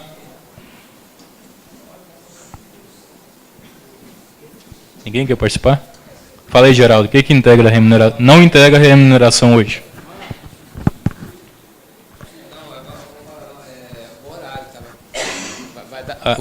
Você tem que preocupar com o horário. Vai dar para você apresentar? Não, estou tranquilo, estou por conta de vocês. 9 horas você fica sozinho. Quantas horas aí? 8h20. Está tranquilo. 25. Se vocês quiserem ficar até meia-noite aqui, eu estou tranquilo. Aí reforça o lanchinho ali, né? Coloca mais um café ali. O problema aqui é que o pessoal tem, parece que 21 horas eles têm um compromisso que... né? O Vila Nova já está ganhando mesmo, não tem importância não. Depois vê pelo YouTube lá, né? Resolve tudo. Podemos passar? Então, quais são as parcelas que não integram a remuneração hoje? Alguém quer participar? Fala aí, Geraldo. O que não integra? Quer não? Então vamos lá. A CLT estabelecia que integram o salário não só a importância fixa estipulada, como também as comissões, percentuais, gratificação ajustadas diárias para as viagens e abonos, pago pelos empregados, com exceção da ajuda de custo das diárias para as viagens que não excedem de 50% do salário percebido pelo empregado. Está previsto no 457, tem também súmula do TST, que é a 101, que regulamenta esses requisitos, pelo valor total e para os efeitos indenizatórios. Esse aqui é o formato hoje, que todo mundo já conhece como funciona. Aí a gorjeta já entra em uma outra lei, né, específica também que trata desse assunto. Hoje, o que integra e o que não integra? Quando eu digo hoje, está na Lei AC11 de 11 de 2017. Dispõe que integram o salário a importância fixa estipulada, as gratificações legais e as comissões que pagas pelo empregador, ainda que habituais, não excluídas da remuneração, as importâncias pagas a título de ajuda de custo, auxílio e alimentação, vedado seu pagamento em dinheiro, diárias para as viagens, prêmios e abonos, que não se incorporem ao contrato de trabalho e não constituem base de incidência. Aí eu coloquei em destaque de qualquer encargo trabalhista e previdenciário. Alguma dúvida?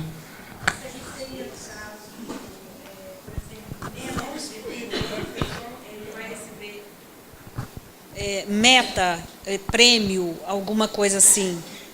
É isso que está? Porque você falou muito rapidamente. Aqui, no caso, está voltando basicamente para a questão de algumas remunerações extras. No caso, não é voltado especificamente para metas e comissões, né? Aqui fala, por exemplo, que referente o que são excluídas. O que são excluídas? A título de ajuda de custo, auxílio alimentação, é o que é excluído pela lei. que desde que não seja paga em dinheiro, e as diárias para as viagens, prêmios e abonos. O que é aquele prêmio? Né? O que é aquele prêmio? Às vezes você fecha ali com o seu colaborador, que se ele bater a meta, né, ele vai ter uma premiação ali de R$1.000. Esse prêmio, de acordo com a nova lei, não vai se integrar mais ao salário. Você não tem que pagar mais as verbas sobre ele. Né? Porque antes, mesmo sendo o prêmio pago por um terceiro, era considerado, sim, se ele conseguisse provar, e aí teria toda a incidência de encargos sobre aquela verba que foi paga. A gente pega muito casos assim, por exemplo, os vendedores da Samsung, da TIM, né, dentro da própria loja. Às vezes acontece do vendedor ele vender especificamente para a TIM. É o vendedor da loja, mas ele vende muito equipamento da TIM. A TIM vira para ele e fala assim, olha, eu vou te pagar um prêmio se você vender mais produtos da TIM de tantos. Aí ele geralmente paga isso ou em dinheiro ou em forma de pontuação. Depois, se ele conseguindo provar através de algum extrato, alguma coisa nesse sentido, isso era agregado ao salário dele e ele ganhava ali os direitos sobre a questão das verbas, sobre aquele valor. Agora o que está falando aqui a nova lei é que esse prêmio, né, não vai mais integrar. Então ficou claro com relação a esse entendimento na nova lei. Doutor, como existe vários sindicatos, convenções coletivas, de exigir que as empresas dão cesta básica para os funcionários. Isso aí então, também não corre perigo nenhum de ser tributado. Isso não entra. Ok. Tá. Ali, inclusive, fala que, por exemplo, auxílio alimentação, no caso a gente pode ler aí também cesta básica, é vedado seu pagamento em dinheiro. Né? Então, se você está dando a cesta básica, você está dando o produto in natura, então não vai ter nenhum risco de...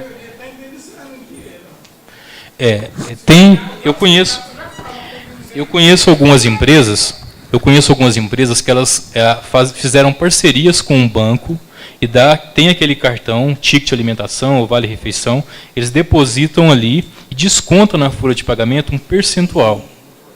Aí isso descaracteriza no formato atual. E esses que estão autorizando pagar a indenização em dinheiro? Por exemplo, o sindicato, Sindibeleza, por exemplo, ele autoriza. Da questão da alimentação? Da alimentação? Está na convenção coletiva? No caso da alimentação. Está expresso na convenção coletiva? Está expresso na convenção. Olha, se tiver expresso na convenção coletiva, pode trazer alguma segurança. Eu falo assim, hoje, caracteriza, então, teria que recolher os encargos desse valor. Na nova lei, não. Na nova lei, não. Só que na nova lei fala que desde que... Olha lá, que é vedado o seu pagamento em dinheiro. Então, aí... No momento da negociação coletiva, eu acho que teria que ser adequado isso daí. Outra coisa, aproveitando, tem muitas convenções também que falam um percentual, 10%, por exemplo, a título de assiduidade. Entendeu? Isso, na verdade, vira rotina, porque como a empresa pequena, às vezes não tem nem controle de cartão de ponto. Então, aquilo ali já vira quase que, né, uma rotina. Mensalmente já está integrado aqueles 10% lá de assiduidade. Isso hoje na lei também não tributava, né? Na nova também vai continuar não tributando. É isso aí. Aqui não fala especificamente desse tópico. Tá? Não fala, mas a gente pode fazer uma interpretação depois, em particular, com referente a esse tópico específico, porque aqui na lei não aborda esse assunto. A assiduidade, na lei atual, hoje ela entra, né? É tributado normalmente, porque é salário, porque simplesmente tem a condição de a obrigatoriedade de cumprir o horário. Cumprir o horário, ele tem aquele percentual de 10%. Então, ele é salário normal, tributado normal. Mas aqui na lei ela não aborda esse assunto. Não, exato. Às vezes, ele não, conforme as convenções, ele não entra no cálculo das férias ou no 13º.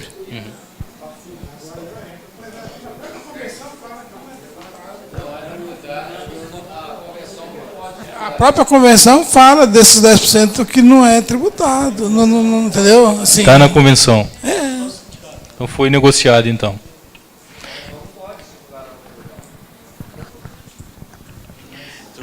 Essa questão do acordo, da convenção, eu acho que é um assunto meio que, né, voltado para esse sindicato em específico. Né? Na normalidade, No comum a gente não vê isso. Não, que é o que o Geraldo está falando. A né? convenção não pode determinar que uma verba de assiduidade, pontualidade, que ela não tenha incidência da Previdência FGTS. Jamais ela pode estipular isso. Se ela estipular, está contra a lei, contra a legislação.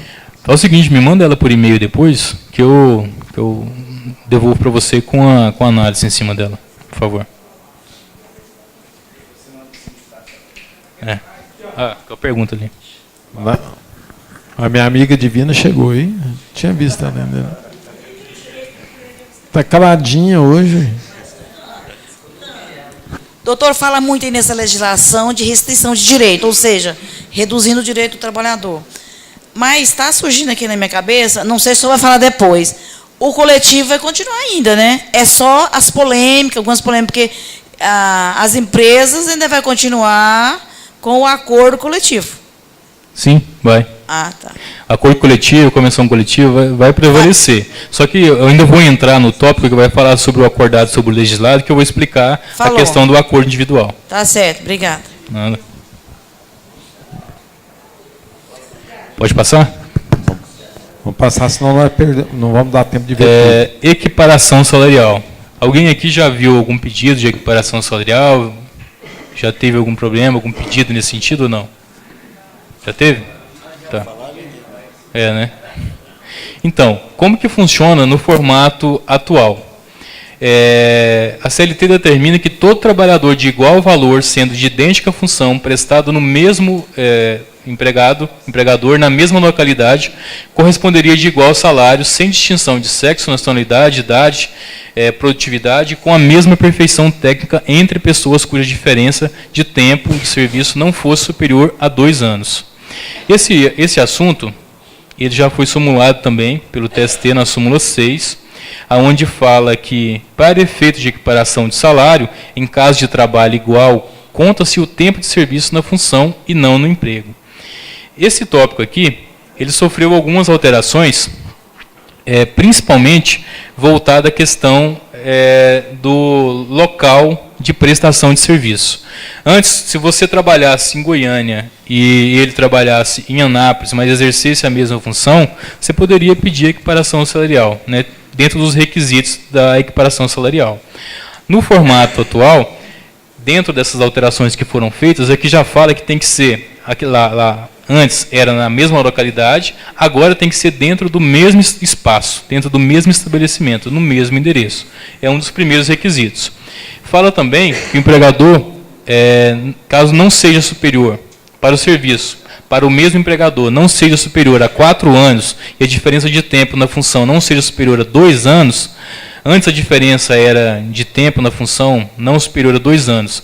Essa regra não prevalecerá quando o empregador tiver pessoal organizado em caso de carreira ou adotar por meio de norma interna da empresa ou de negociação coletiva plano de cargos e salários, dispensando qualquer forma de homologação ou registro em órgãos públicos. No anterior aqui, ele requeria a equiparação e um registro. No atual, ele já fala que não precisa desse registro e também dispensa a negociação coletiva para esse tipo de cargo e salário.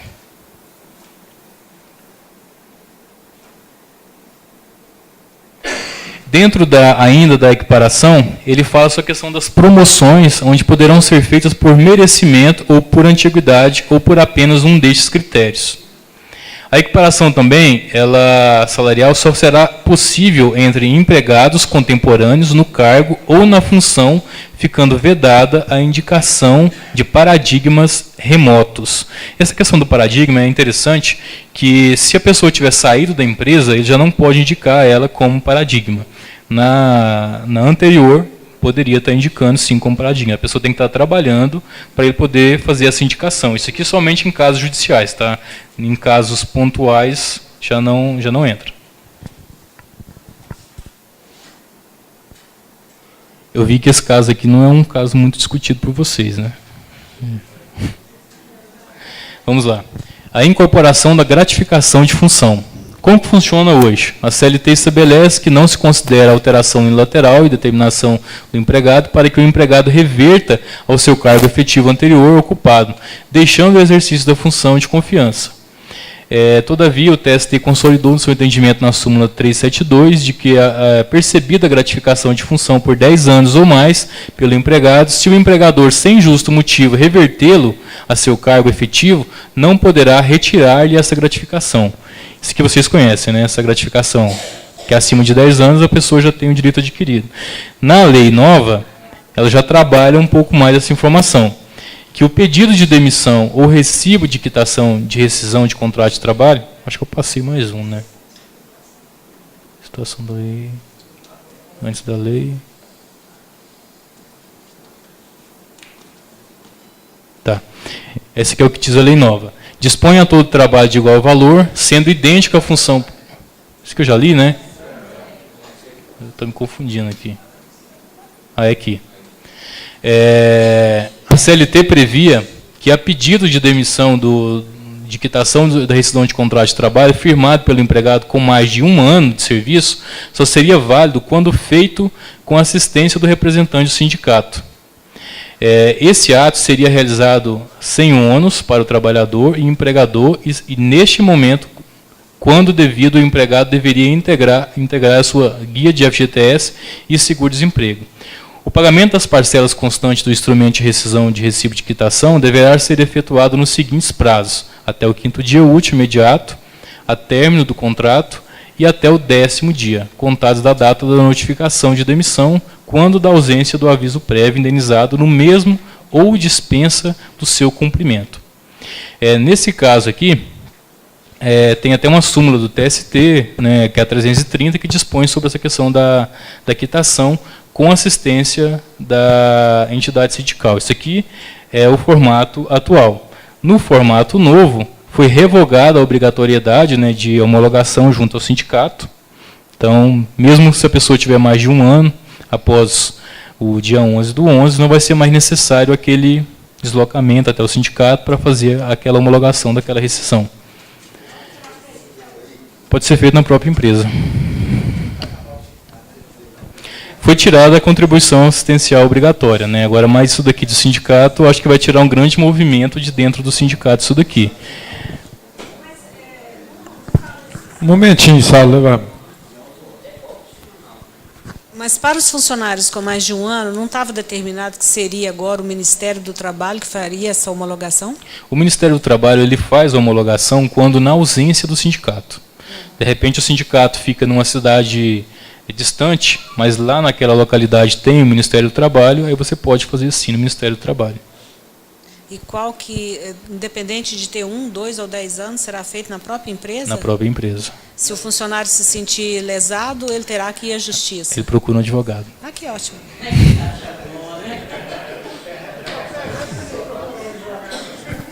Doutor, não ouvi bem aí. A gratificação que não podia ser retirada, a partir de agora, de 11 de novembro, pode ser retirada? A contribuição obrigatória, né? Sim. Pode, né? Pode. Doutor Anderson, com relação a isso aí, é muito polêmica essa situação e causa de lesar de direitos, né, essas coisas assim. No caso aqui, por exemplo, fez a rescisão de contrato de trabalho, empregado e empregador na empresa, tudo certinho. E aquela questão da litigância de má-fé, o senhor pode abordar para a gente nesse ponto? Por exemplo, acontece hoje, o funcionário trabalha 3, 4 anos na empresa, o advogado joga lá que ele vai receber R$1 milhão. Isso não é litigância de má-fé? Esse ponto que o doutor, seu nome? Otávio. Esse ponto que o doutor Otávio citou, ele é um ponto, inclusive, que está previsto na lei. Eu não coloquei na apresentação porque ia estender bem mais os tópicos e a gente ia acabar perdendo um pouco o fio, né, da importância da palestra. Mas é um ponto importante, né, que já que o senhor abordou, a gente vai entrar nele. No novo formato, se você for propor uma medida judicial, você tem que ter plena convicção de que você vai ganhar. Eu digo isso para você com toda segurança. Por quê? No formato atual, se você perder, mesmo você sendo beneficiário da justiça gratuita, você vai ter custas para pagar. E também no formato atual, se a justiça entender que você teve algum momento ali a má-fé, você vai responder sim pela litigância de má-fé e ainda vai pagar os honorários do advogado da outra parte, que é o de sucumbência. Você vai ter que pagar. Não, é a parte que vai pagar.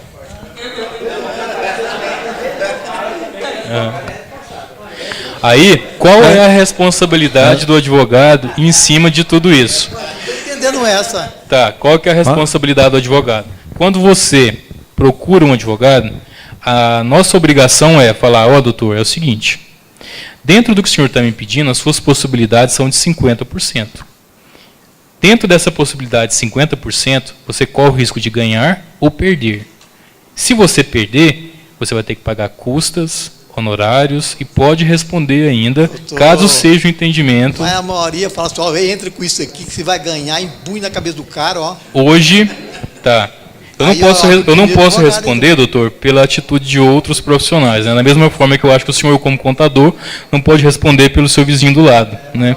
Mas hoje a recomendação é que no momento de um acordo entre cliente e advogado, é que se faça um contrato detalhando, né, todos os pontos dentro da nova legislação, os riscos da ação. Então eu tenho que avaliar isso antes de protocolar a sua ação, e de falar, olha, a sua ação tem esse risco. Você está ciente dele? Estou. Então você assina para mim aqui. E esse contrato, depois, se o senhor resolver me executar, o senhor pode me processar. Né? Caso o senhor resolva me processar, eu vou ter ali um contrato assinado por você, informando que, olha, eu avisei o meu cliente, ele estava ciente que ele corria esse risco. E se mesmo assim o senhor quis uma aventura jurídica, o senhor pode responder por ela lá na frente. Doutor, só vai ficar agora só um prazo único de 10 dias para o acerto de rescisão? Isso, exatamente. Ali não está falando. No prazo único de 10 dias contados a partir do término do contrato, o empregador deverá entregar os documentos que comprovem a comunicação e o pagamento dos valores constantes de instrumento de rescisão de recibo de quitação.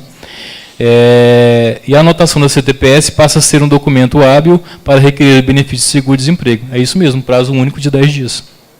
10 dias? Voltou como era antigo. Deixa eu levar ali para o colega ali, depois do Arnon. Que é o colega ali. Como que é seu nome? Adilson? Hamilton. Vou anotar ali.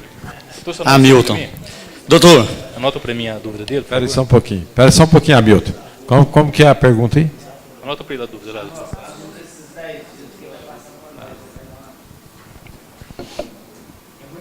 É muita coisa. Eu tentei enxugar ao máximo, mas aí tem os detalhes que acabam saindo. O Hamilton pode fazer a pergunta para ele. Doutor, o que o colega quis colocar a respeito da litigância de má-fé é que hoje, quando um trabalhador procura um defensor, um advogado, o advogado, na sua petição, na maioria das vezes, superfatura as verbas de direito do trabalhador. É essa a colocação que ele quis fazer. Hoje, o advogado pode ser punido com essa prática? Pode ser punido. Era essa a pergunta que o colega queria colocar. Eu entendi a pergunta. Não? Vai lá, o Arnon lá. Como é que é, Rosa? Fala no microfone aí, espera um pouquinho. Assim, independente de ser depois da alteração da lei ou antes da alteração da lei, é o seguinte, assim como vocês têm um código de ética de vocês, né, o advogado também tem uma lei própria, tem o código de ética que a gente também tem que, inclusive no momento da cerimônia de posse, a gente faz ali todo aquele juramento e tudo mais. Então, se você como cliente não se sentiu satisfeito com o meu serviço e você quiser abrir uma ação, né, junto à OAB, você pode ir lá sim abrir uma ação, ela vai correr, né, em sigilo lá entre você e a OAB até ser apurado todo o conteúdo que foi levantado a meu respeito referente doutor, a alguma... O senhor inverteu. Ele disse assim, que vou falar de caso prático. Eu fui acionado pela minha funcionária, que foi induzida a supervalorizar a ação, o senhor entendeu? Caso prático, aconteceu comigo. Uhum. Eu até estava alegre com essa lei, agora o que o senhor me falou, eu já entristeci, porque eu não pude processar não vou falar palavras, que o pessoal que sabe como é que eu sou da língua, vou até usar uma terminologia mais elegante. É porque está online, né, doutor? Isso, tem que ser... está gravado. Uhum. Com todo respeito ao advogado, porque existem bons advogados, mas, lamentavelmente, a gente sabe que tem uns camaradas que dá licença. Busquei todos os métodos e os direitos de eu processar o advogado. Por quê? Porque ele induziu a menina eu derrubei todos os tópicos, mas para ficar livre daquela audiência ali, eu fiz um acordo e acabou. Eu não pude processar o advogado dela. Isso é que o menino está falando. Não pude, aí o que o senhor está reportando, que a litigância, o que eu tinha entendido, que na alteração da lei, o advogado ia, porque existe uma normativa da OAB, cláusula, que gera essa segurança para o advogado, que eu acho que é uma coisa errada, porque nós, como contadores, nós pagamos quando erramos com o cliente. Eu acho que o advogado tem que pagar quando ele acusa uma pessoa de boa fé que foi provado. Lá no meu caso, o meu advogado falou, olha, Arnon, você pode processar a empregada, porque não provou-se nada. O senhor entendeu? Aí, eu vou processar uma pessoa que ganhava um salário mínimo, não tem condição. Aí o advogado foi tácito comigo. Você vai gastar R$1.000 e tantos com custa e R$1.000 e tantos com meus honorários para nada. Aí ela vai provar que não tem condição de pagar, acabou, você entendeu? Então, isso, aí a dúvida que o colega colocou e a minha também. Eu entendi que na mudança da lei agora, o advogado ia ter que ter mais cautela, que até já está, mesmo sem vigorar a lei, já está sendo observado grande cautela, porque os tribunais não estão mais naquela farra do boi. Ontem mesmo, uma cliente, filha de um desembargador do Estado, me ligou falando sobre isso. O cara jogou e levou a causa absurda, terminou em 2.500 para resumir. Por quê? Porque está caindo por terra. Acredito que isso vai dar uma moralizada, porque é um absurdo o que tem acontecido. O cara, na ânsia de ficar livre daquilo ali, aceita um acordo, uma coisa assim. Eu acho que a coisa vai passar a ter mais equilíbrio, né? E com todo respeito, viu? Não, tranquilo. Eu aceito as suas observações, né? E entendo, em alguns momentos, talvez a sua indignação, né? Mas a questão do profissional, né? A gente tem que procurar sempre trabalhar com ética, né? Com celeridade e com muita pontualidade naquilo que a gente faz, né? Hoje eu te falo o seguinte, que com a alteração da lei, o advogado ele vai ter que ter sim mais cautela na hora de abordar o cliente, né? Por quê? Se lá na frente o cliente tiver que pagar alguma custa, ou algum honorário, ou alguma litigância de má-fé, com certeza o cliente vai analisar toda a questão e ver se o advogado o alertou sobre aqueles pontos. Se o advogado não o alertou sobre aqueles pontos, né, ou se ele deixou ali nas entrelinhas, né, ele pode sim responder, né, por aquele ato que ele cometeu. Aí, o seu nome eu esqueci? Arnon. Da mesma forma que todas as classes, né, que existem no mercado, o advogado também ele responde civil e criminalmente por tudo aquilo que ele faz. Tá? Então, eu não sei qual foi a orientação que você teve do seu advogado, eu não sei o que você conseguiu apurar de provas, né? Mas se você conseguir provar, né, em algum momento que houve sim uma má-fé ali por parte de algum profissional, você pode sim ingressar com algum pedido, né, tentando aí se beneficiar de alguma forma de algum dano moral que você possivelmente tenha sofrido. Mas assim, ele pode sim responder civil e criminalmente por por esse desvio, digamos assim, comportamental referente a isso daí, tá?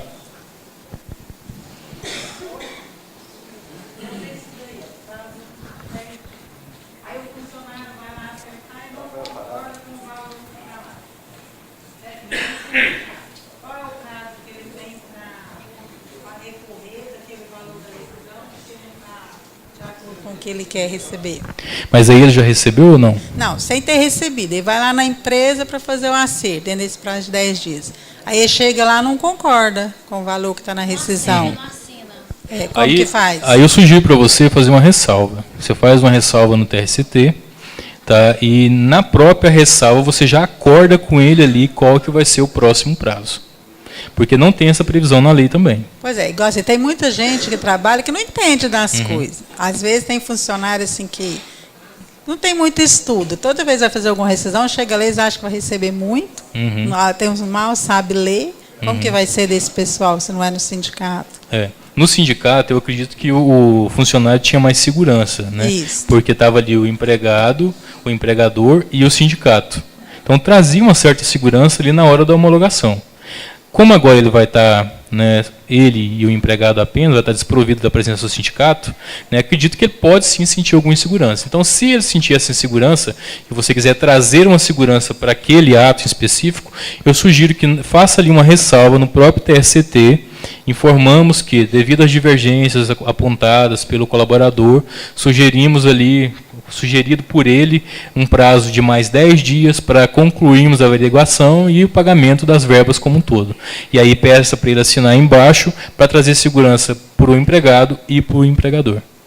Aí porque vai que toda rescisão, agora o contador vai ter que estar lá junto para fazer essa ressalva? Você acha que o empregador vai querer fazer isso? Olha, a lei não fala que vai ter que ter, né, um outro profissional. Se quiser nomear alguém, parece que eu vi lá. Se quiser nomear alguém ou do sindicato, ou alguém que possa estar presente no dia da rescisão. Você pode, né? Porém não é mais obrigatório. Se você quiser convidar o sindicato para ir na empresa, não né? É obrigatório, mas se se você quiser convidar o sindicato se dispor aí, não vejo problema nenhum em ele estar presente ali. Eles vão cobrar, né, na verdade, para poder ir lá. Aí eles vão querer cobrar, porque não vão ter a contribuição obrigatória mais, né? Doutor Anderson. Oi? Acabou. A partir do dia 11, né? A obrigatória. Isso, acabou. A partir do dia 11 ela não é mais obrigatória. Doutor Anderson. Assistencial continua. Doutor Anderson, nessa questão aí da rescisão de contrato de trabalho, dentro do prazo de 10 dias, não houve ali uma conciliação para fazer esse acerto. Vem uma segunda tentativa, também não se encontra esse aí. Funcionário, por iniciativa própria dele, não comparece na empresa. Eu poderia fazer um depósito na conta salário dele daquela rescisão, ou tem que fazer um depósito judicial para me precaver da minha vontade de pagar aquele funcionário, de acertar com aquele funcionário. E nesse intervalo eu sou notificado pela Justiça de Trabalho da falta do pagamento disso. Como é que a gente resolve essa situação? Eu sugiro um depósito judicial, que vai trazer mais segurança, não só para o empregado, quanto também para a empresa. E aí, se tiver alguma divergência, como não vai ter mais a presença do sindicato, o juiz vai fazer ali na hora as contas e vai falar, olha, está certo, ou está errado, ou pague-se mais tanto, ou, olha, está pagando a mais. E na hora ali o juiz vai determinar o que vai ser feito. Eu sugiro o formato judicial, principalmente se você encontrar essa dificuldade. Isso aí encontra mesmo. Tá? Eu já me deparei com situações, a gente procurar o empregado, a gente ir na casa do empregado e não achar ele mais naquele endereço. Já encontrei situações do empregado ter mudado de Goiânia, por exemplo, para Brasília, para Anápolis, e a gente ficar correndo atrás do endereço dele e não encontrar o endereço dele. Por fim, a gente pegou o último endereço, porque não sei se você sabe, mas é obrigação do empregado manter o endereço atualizado na empresa. Né?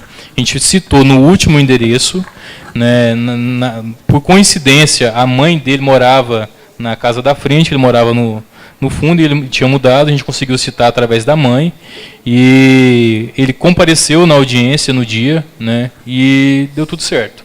Mas, de fato, é trabalhoso, é desgastante, a empresa às vezes não consegue provar ou cumprir né, determinados prazos aí nesse sentido e pode pagar a multa do 477. Doutor, quantos minutos o senhor acha que terminaria aí? Doutor, eu acho que aqui deve estar no slide 40, são 54. Pessoal, vocês concordam que dá mais um tempo aí? Acho que a gente pode passar rapidamente os slides, e se surgir alguma dúvida, vocês perguntam, só para dar todo o conteúdo. Mas o que vocês acham? Como é que está a disponibilidade do senhor? Estou por conta de vocês. Estou por conta de vocês. Terça-feira que vem, daria para voltar ou não? Eu teria que dar uma olhada.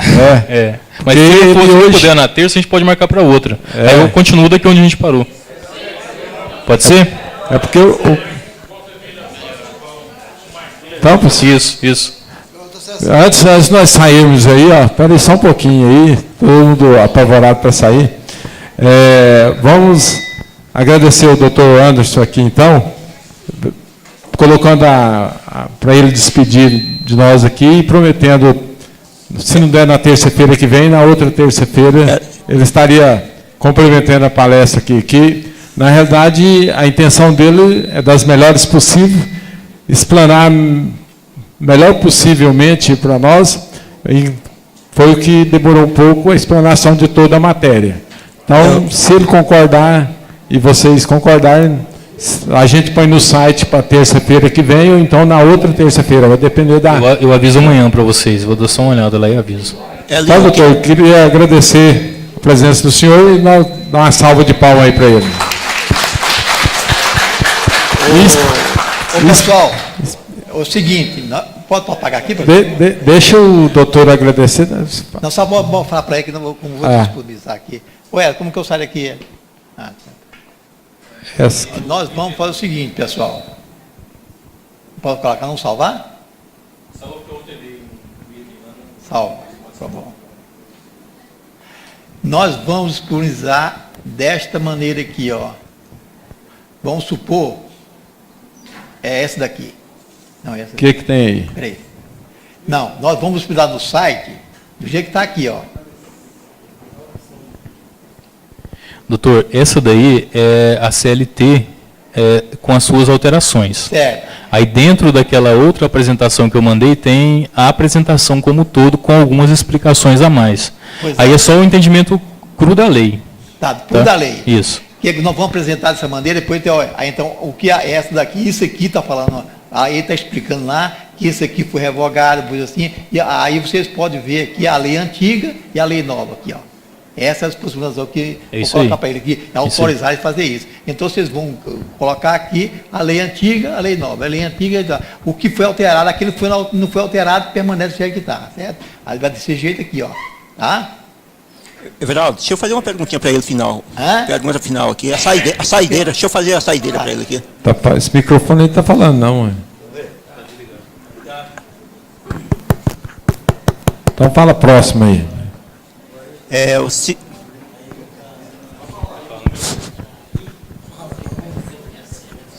seguinte, no caso do empregado se sentir inseguro para fazer a rescisão, fazer a homologação da rescisão, como não agora, a partir do dia 11/11, não tem mais a obrigatoriedade de ser homologado no sindicato, ele não pode convocar a empresa para ir até o sindicato, não?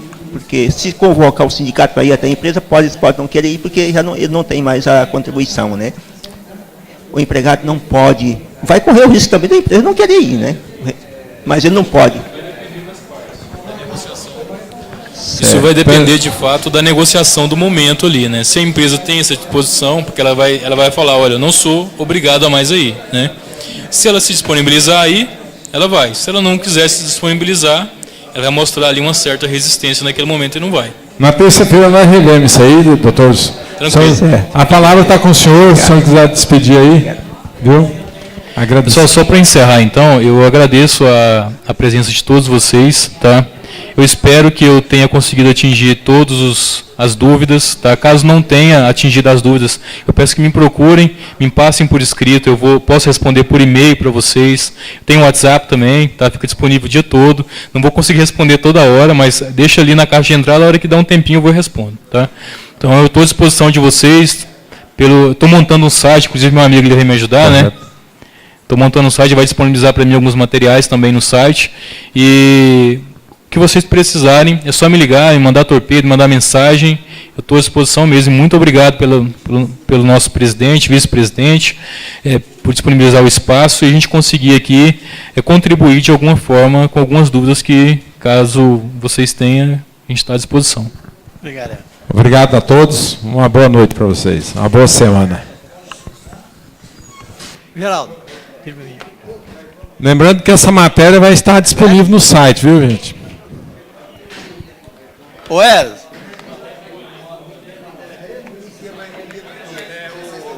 O material arrecadado vai ver se tem alguma entidade. Se quer, depois vou passar para vocês.